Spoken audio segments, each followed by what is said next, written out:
Dans sa colère, son maître le livra au bourreau, jusqu'à qu'il eût remboursé tout ce qu'il devait. C'est ainsi que mon Père du ciel vous traitera, si chacun de vous ne pardonne pas à son frère du fond du cœur.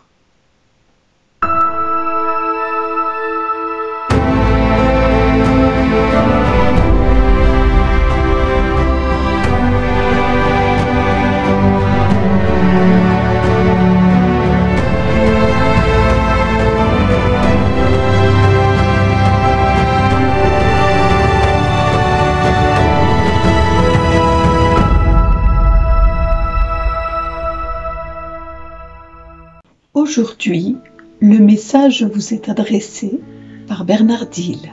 Bonjour les amis, effectivement, la fin de cet évangile résume à lui tout seul tout ce que l'Église a souhaité mettre dans ces textes de ce jour qui nous parlent du pardon, du jugement, de la médisance, de la calomnie, de la colère, de l'injustice, de la méchanceté, du péché, de l'impureté, de tout ce qui nous éloigne en fin de compte de Dieu. Oui, les frères et sœurs que vous êtes, je vous invite depuis quelque temps à aller vous confesser fréquemment. Je vous invite à demander pardon à Dieu pour votre inconduite devant le Seigneur et devant vos frères. Certains ont mis en pratique cela, et bravo. Vraiment bravo, parce que c'est pas évident. Bravo parce que demander pardon pour ses péchés, c'est non seulement pour moi devenu une nécessité, mais c'est devenu l'exigence même de mon cœur au quotidien. Alors oui, parfois il m'arrive de me tromper, parfois il m'arrive de pécher, parfois il m'arrive même d'être injuste, voire peut-être un petit peu des fois médisant, voire même de dire certaines choses que je regrette juste après. Mais jamais, vous entendez, jamais je ne remettrai en doute le sacrifice que Jésus a fait pour moi. Jamais je ne remettrai en doute cette passion que j'ai pu voir pendant 5 heures. Jamais personne ne pourra me faire douter de ce que Dieu a fait pour moi.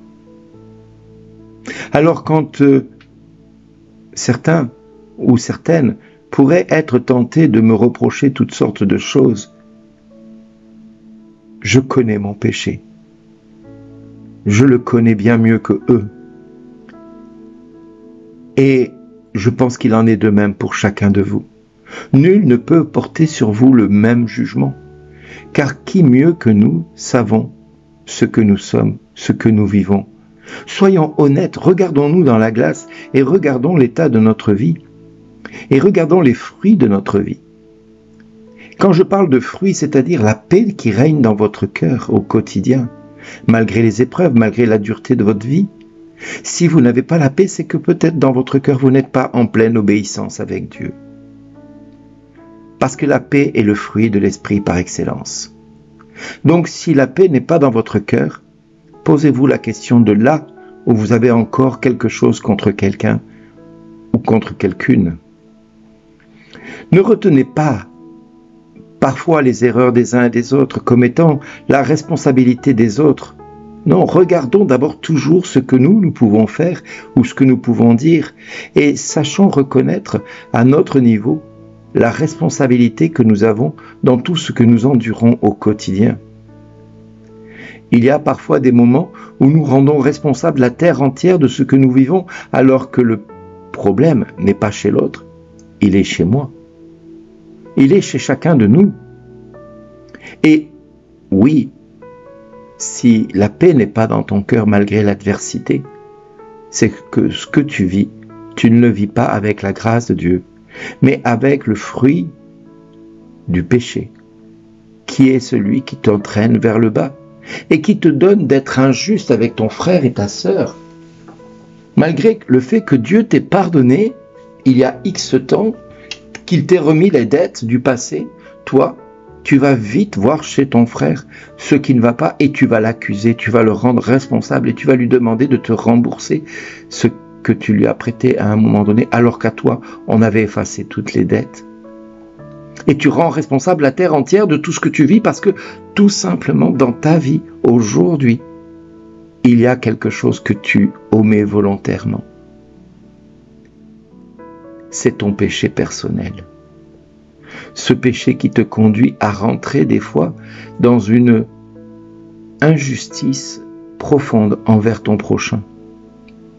Tu le rends responsable de tous tes malheurs alors que le responsable ou la responsable de tes malheurs, c'est toi. Toi parce que tu refuses de pardonner, toi parce que tu refuses de regarder l'autre avec amour et bienveillance, toi parce que tu penses que tout ce que tu subis au quotidien, c'est de leur faute et pas la tienne. Alors, change ton regard. Prends le regard de Jésus qui ne juge personne, qui ne condamne personne, qui aime. Je me pense à ces frères qui un jour m'ont dit « Oh, vous savez, moi, j'ai toujours eu des problèmes avec ce genre de personnes. » Je dis « Ah bon, mais pourquoi ?» Elle me dit « Ah, vous savez, chaque fois qu'ils venaient dans mon village, c'était toujours le même problème. » Et je lui ai dit « Mais tu te rends compte que là, tu portes un jugement sur des personnes que tu ne connais pas ?» Je parlais de cela sans savoir qu'un jour je serais amené à les rencontrer. Ce sont les gens du voyage. Et je ne savais pas qu'un jour Dieu me donnerait d'avoir un ministère auprès d'eux, de les accompagner dans tout ce qu'ils recherchent. Nombreux aujourd'hui, les gens du voyage m'appellent et me demandent conseil. Mais je suis surpris d'avoir répondu ça à cette personne, alors que lui, dans son cœur, était convaincu que tous les problèmes qu'il vivait étaient de leur faute. Mais, comme je lui ai dit ce jour-là, le problème n'est pas chez eux, il est chez toi. C'est ton regard que tu poses sur eux qui fausse totalement ton discernement.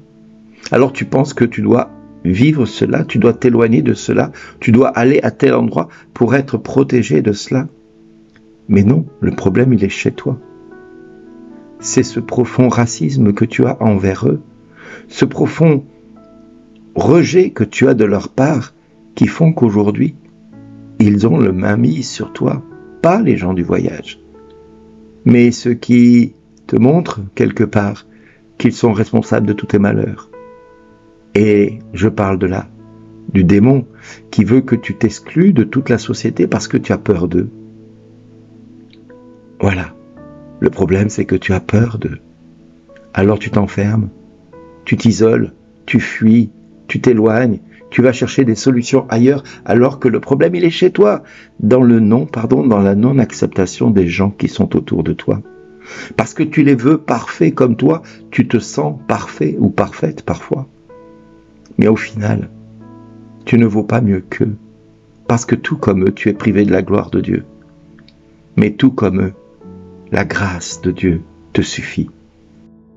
Et comme tu as du mal à comprendre ce que j'essaie de te dire aujourd'hui, relis tous les textes et tu verras combien Dieu t'invite à pardonner à ce monde dans lequel tu es, à pardonner dans lequel tout ce que tu endures au quotidien n'est la faute de personne, sinon déjà la tienne pour tout ce que tu endures. Oui, mon ami, pose-toi les bonnes questions. Relis les textes de ce jour qui t'invitent à pardonner, pas une fois, pas 2 fois, pas 3 fois, pas 4 fois, pas 5 fois, pas 6 fois, pas 7 fois, mais 70 fois 7 fois. 70 fois 7 fois. Tends vers cette perfection. Parce que Dieu te dit chaque jour que tu existes. Même si toi tu ne veux pas l'entendre. Merci d'exister dans ce monde. Même si toi tu ne veux pas de ce monde dans lequel tu es. Moi, je te remercie d'être dans ce monde tel que tu es. Alors tu comprendras que jour après jour, la vie est belle. Que la vie est merveilleuse, que les hommes et les femmes, qu'ils soient gens du voyage ou autres, sont les plus merveilleux du monde. Parce que eux aussi, à chacun d'eux, le Seigneur leur dit « Merci d'exister ».